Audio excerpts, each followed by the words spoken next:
want to create financial independence. But how do we do that? And I'll just talk to you through it very briefly. So you bought a property in 24.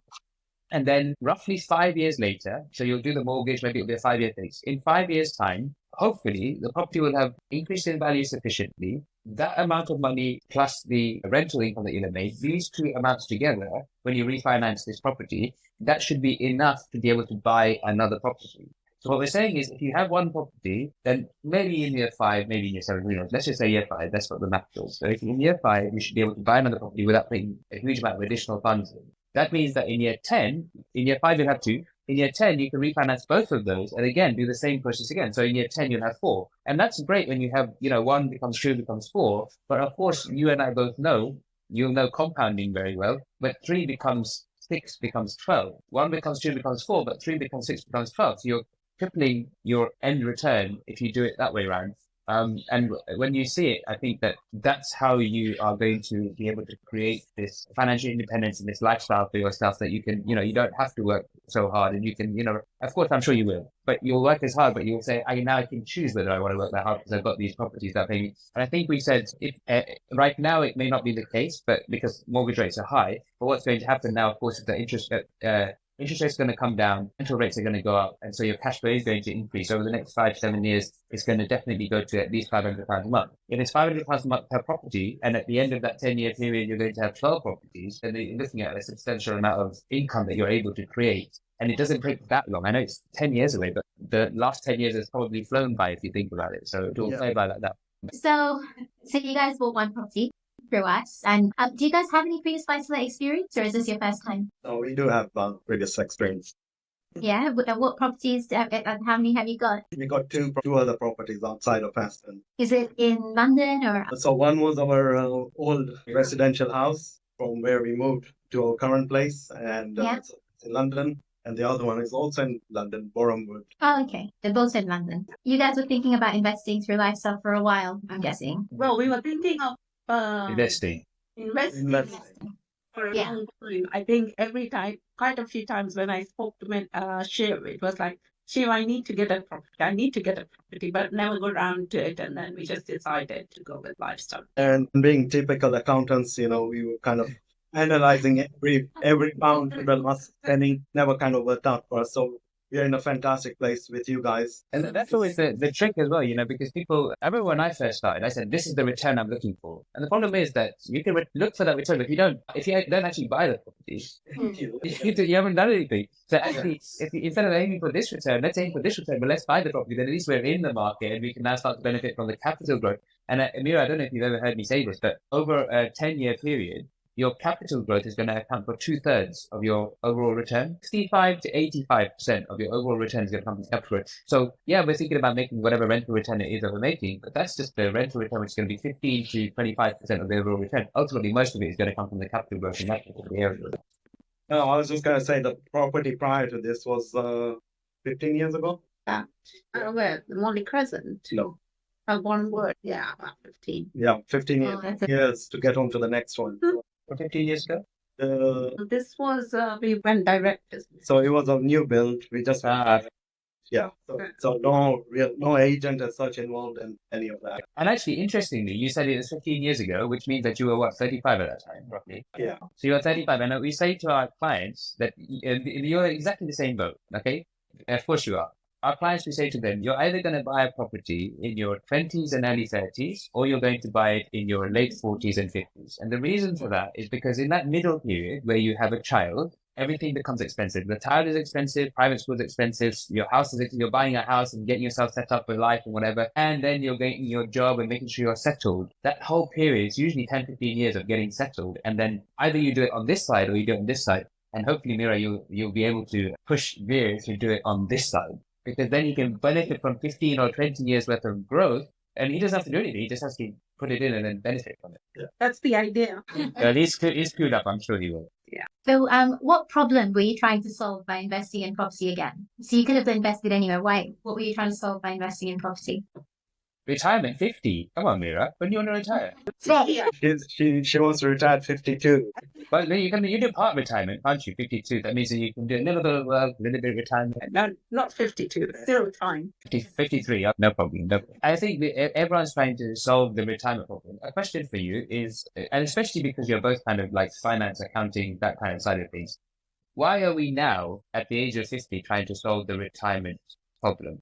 Why have you not looked at this before? I mean, obviously you have. That's why you got two. But why is it now that it's like, because what I get from what you've just said is that maybe it would have been nice to retire at 50, but now we're like, okay, we actually need to make the finances work. And so 50 is becoming 55, for example, instead of being 50. I think 50 was a joke. I think why are we thinking now? Weir has, in terms of Weir is now going to university, so we've now both become a bit more kind of freer, less responsibility from that perspective. So now was a good time to start thinking about the next step. And yes, we've also been being busy up until now, and really never had time to think about the It's that headspace that it requires, isn't it? Because these are, we're talking about investing a large amount of money, and it's not a decision that you can make so easily and so lightly. And in fact, you probably were in the same boat. Most of our clients have been thinking about investing in property for at least a period of a year or two before they even get in touch with us. People think about it, and they know they should do it, but they're so busy with their lives that they don't have time to actually process that information and then actually make a decision to do something. And and you're exactly the same boat, I'm sure. That's exactly what people in the end just say, you know what, I've been thinking about this for 2 years. I haven't done it. I know I need to move forward because if I'd done it 2 years ago, I would have bought them for £20,000 less. Let me just pay this guy and let's get this done. That's exactly where we got to. It was a 2 year. I mean, I've got connections up in Barnsley, so we had been looking up in Barnsley through our own kind of resources, but never kind of making that step, making that headway. Yeah, and the other thing is the property that we got is the one we saw, and that's the one we told Jane. And at the same time, I think she got the same. Yeah. Oh, Well, okay. we're all over the market, so we'll get all of them. That's how it's. Yeah. What was the reason that you initially even chose to invest outside London? Considering that you have two within London and you therefore have the experience of it and you know how it works and whatever, and you live in London, why did you bother to think, oh, let's go and invest outside London? The capital outlay, because London is just too expensive. Personally, I'd seen the returns coming through on Barnsley. So outside London returns were pretty good over the last 5-10 years. So that's what attracted me to look outside of London. And when you say you saw that over the last 5-10 years, what is your personal circumstance that allows you to see that? Or is it just the research that you did that you saw that? Through work, because we've got properties up in Barnsley. Okay. And Shiv, we were about to offload those properties about 15 years ago at 40,000. These are 3-bedroom houses at 50,000. Look where we are right now. We're talking about 150,000 for the same property. Yeah. So, and that's what I saw, and that's kind of what attracted me to think outside. As a side question then, Minesh, do you ever think to yourself that, okay, so I saw that growth that attracted me to look outside, but specifically I saw that growth in Barnsley, and there must have been some thought in your mind that, okay, if it's had this growth, then maybe I shouldn't invest there because maybe I'm too late now. People think about this about the stock market all the time. They say, the stock market is going up. They're like, oh, maybe it's already gone up by 20%. I don't know if I should invest now because it might go down now. What was your thoughts around that? I did have that thought probably about 2 years ago, but again, I've been seeing that still continuing. Yeah. If you think about it, everything grows or drops at the same time. So, whether it's outside of London or, so whenever you start the journey, in the long term, it's hopefully going to be in the right direction. What about you, Meera? I agree. Well, for me, obviously, I don't know much about Minesh's growth and all that, but when we thought of going outside London, was because the property prices here were just phenomenal. And we could not even think about affordability. Yeah, getting a deposit together was Yeah, you wouldn't believe we did go and see a few in London. And, when you think about it, with the same price, I could possibly buy about 3 outside. Yeah. I think it makes sense, right?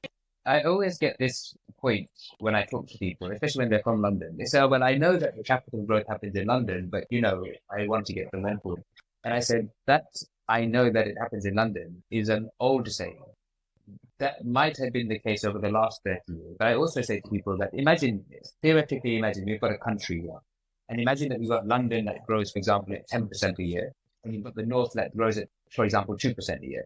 It can't continue forever, can it? Because if it continues forever, policies and social policies that we have will not work in both locations. So that means that, as you will see, we have growth in London, and then we have growth in other regions, and then we have more growth in London, we have growth in regions, and it continues like that, that everything has to eventually grow. And what we're trying to do is we're trying to get involved before that huge amount of growth has happened, but still that we know that it's going to happen, but before it happens. And I think that's the advantage here of investing outside London. People always think, oh, the capital growth is going to happen in London. I don't think over the next 30 years it's going to happen as much in percentage terms as it is outside London.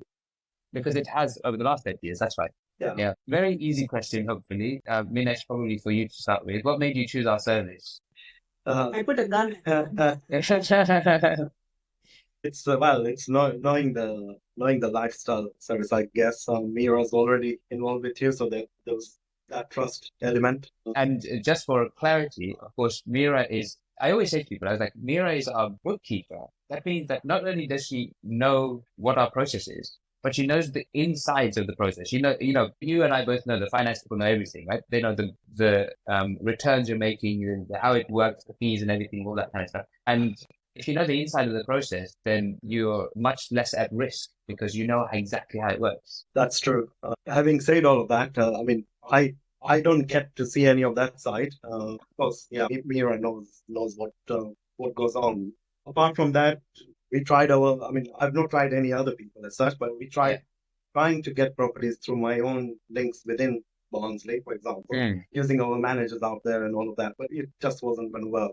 It wasn't working. Because again, they're busy with their own stuff. So, I think it was making a decision. And the fact that I know prior to up until now, you were looking more at Leeds and you moved into Barnsley. So that attracted me because I know the next place. Yeah. Because you were there, you know Barnsley, and therefore that makes sense. So that also kind of attracted, made that decision for us. I think talking to you, Shiv, it just makes it easier and trustworthy. From our conversations, Shiv, you were genuine, and you were not just about, I want to make a sell for lifestyle. It was more about what can you guys, what can you achieve?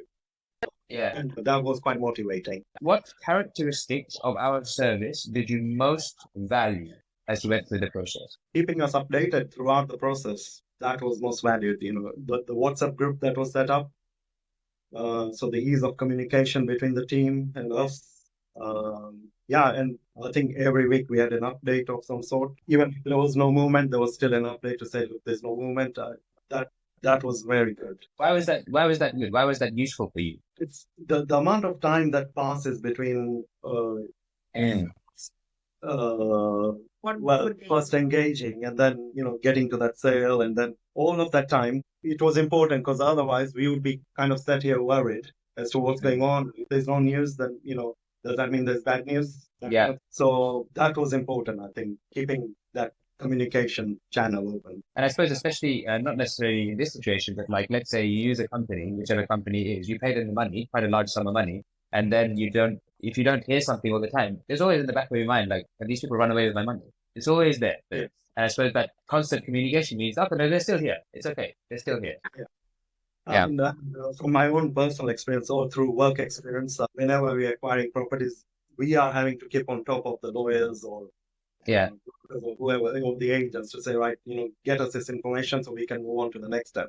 We didn't have that with lifestyle. We were being provided the information before we had to request it. Fantastic. Most people think exactly the same way that you think, which is, like I said, they think about buying property 2 years before they get in touch with us, and they think about going with us a year before they actually go ahead with us. And at the time that they think about going ahead with us, I always think to myself, if you, for example, you guys, if you had gone ahead then, Meera, you know this, but maybe it's not been brought to your attention, but if you look back in your numbers, you'll know this. If you had gone with us a year before, your return would have been higher, our fee would have been lower. That's just what would have happened. And everybody waits until, of course, they feel really comfortable enough to do it. And unfortunately, what that means is the prices have gone up, the returns are a bit lower, and, our fees higher. There's definitely worth bearing that. And, of course, you have to do something when you're comfortable. That's the end goal, isn't it? Yeah. But that's what, so for me, everything was fine. It's just convincing Minesh was a bit. What you should do next time is you should call me and I'll come over for tea and then I'll convince Minesh. Were there any other benefits that you got by investing with lifestyle property? This is outside of what you just said, which is outside of just the fact that we got updates every week. What were the benefits of investing in lifestyle property? Well, the biggest benefit was we completed on a purchase that we've been waiting for a long time. So that is the ultimate benefit. And there was a whole process that you walked us through that we definitely would not have been able to achieve by ourselves. So that I think is a big tick.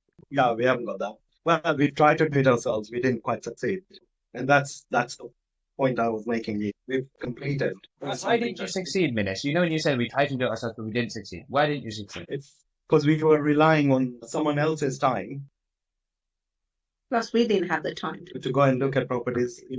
Barnsley or thinking outside of London, the distances were too large for us to go and visit and see sites and all of that.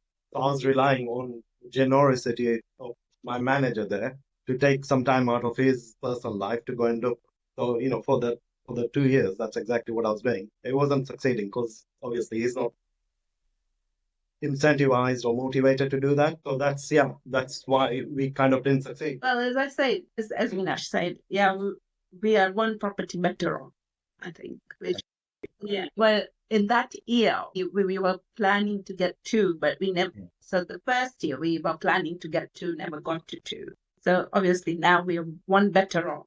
What we basically say is with this refinancing model that we're introducing, so in 5 years you refinance it by another one, over a space of 10 years, on that one property that you've invested for the sake of argument £70,000 in, that could turn into effectively £300,000 worth of value. So it's not just that you've got one property, it's that your 70 can become 300. Now, of course, there's all based on statistical numbers and whatnot, but the point is it can, even if you say 200, right, still 70 becoming 200 is still a good thing. And like you said, it's not just that you've got one more property, it's that you're now making your money start to work for you, just like it is already with the other properties. Yeah. From when we spoke with you, Shiv, in my mind, I was expecting to find a property would take about 4 to 5 months. You found a property literally within 3 weeks of the engagement letter being signed, where there was some delay on the engagement letter getting to us, but within 3 weeks, it's fantastic. So, question is, what 3 words would you use to describe lifestyle property people? Well, first, trustworthy, completely. So trustworthy, Professional. Okay. and I don't know what the word would be, but the process was, although it had its hiccups, it was still there. As in, we knew we were in a Well managed. Well managed. Oh, very nice. Okay, there's 2 of you, so you've got to give us at least one more word. Well and managed is too supportive. Okay, perfect. Meera, you probably know this already, but when we ask our clients this question, there is always 3 words that come up every single time. They are trustworthy, professional, and the last word that comes up a lot of the time is, you call it supportive, but what comes up is approachable or friendly. Supportive is a similar word to approachable. You're there when we needed you. So it's great that that's what we say are our values, because that's what our clients say is about us, effectively. And remember what I said to you, let's say you buy 2, let's assume that they both get done. That means in 2029, you can refinance and buy another 2. So you'll have 4, and that 4 will generate you £2,000 a month. And then in 5 years from then, you'll be able to buy 4 more, so that will generate you another £2,000 a month. So you'll be at £4,000. thinking, right? Yeah. When can I retire? That's the whole point of this web. The whole point of this web is people think it's really difficult to get to, but £4,000 a month, which is probably more than most people need, is easily achievable within a 10-year time scale. But you have to go through the process, and like you said, you have to buy it. Like, you can't just wait around on the sidelines. Cool. So thank you so much. Really appreciate it. Thank And you. speak to you soon. Thanks. Bye-bye. Take care. Thanks.